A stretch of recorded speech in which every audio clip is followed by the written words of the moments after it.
Hello, I'm Matt from Ludo-Chrono, and today I'm going to give you an overview of the Belgian Beers Race. So this is a racing game in which you're going to travel around Belgium and you're going to drink some beer and cheer and chill with friends.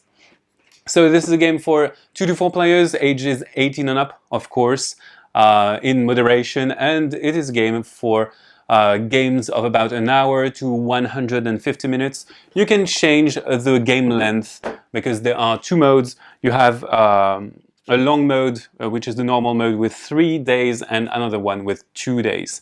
So how does it play? What do you try to do? Well, as you may notice, we have a big board with a Belgium, and we also have a track which is the time track with different units, and this is basically our currency for actions. Additionally, we have a score track here, and every player is going to have a player board, and on that player board we will see different tracks. So this is the drinks that we will collect, the ethanol level. Also, we may want to go places, to visit places, because Belgium and the beer scene is highly touristical, and you're going to do that to accrue special bottles and to get points if you visit the right places. So you will start in Brussels, and you will travel around, and at the 3rd day you will have to meet there again, otherwise you will lose some points. And as you meet there, you're going to score your points. If you have the highest score, you win the game.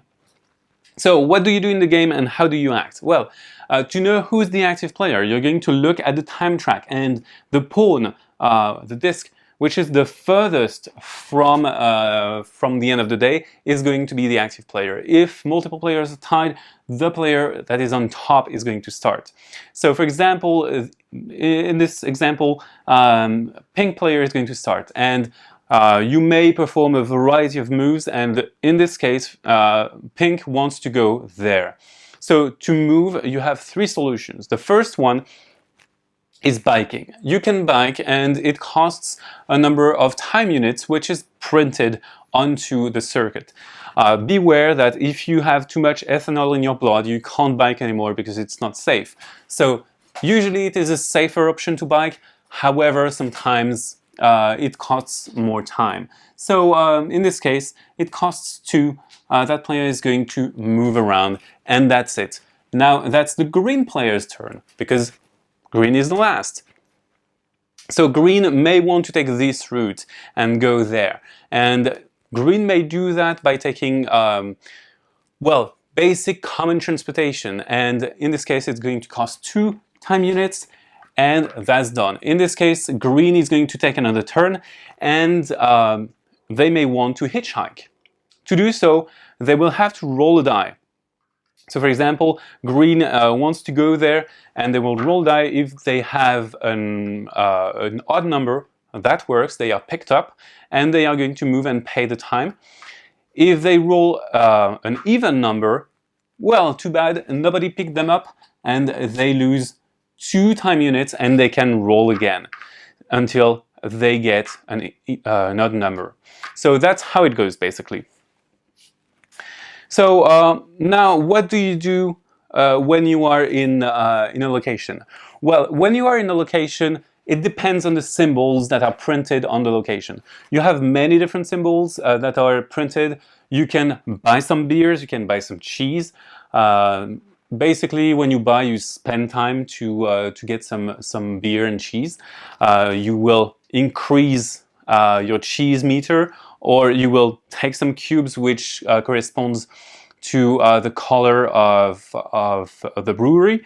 In this case, it's black beer, so you take black beer cubes for time, and sometimes the breweries have big symbols. So for example, this one has stained glass, has a compass, and this is because of the tourism aspect of the Belgian beer scene. And if you go there, don't forget to put a cube here, because this is important. This means you've visited there, and you will increase on those tracks, and this gives you points at the end of the game.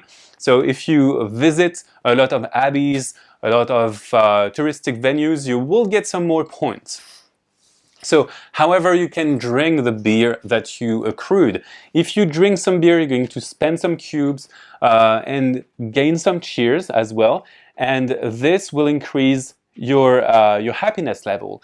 And as you do so, if you are too intoxicated, you will have trouble performing the basic actions, and sometimes you may even wake up later in the next day. So this is kind of problematic.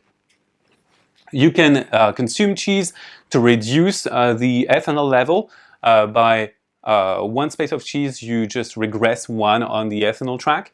And the other things that you can do is basically if you cross someone, you're going to cheer and you're going to have some fun and exchange some beers.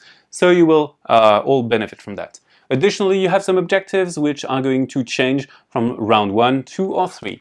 And when all the players have reached the end of the day, this is the end of the day, you lower your ethanol level by 4, and then you move on to the next day, and you're going to do that 3 times. At the end of the 3rd day, however, you need to go to Brussels and to go on the great place on Brussels, otherwise you lose points.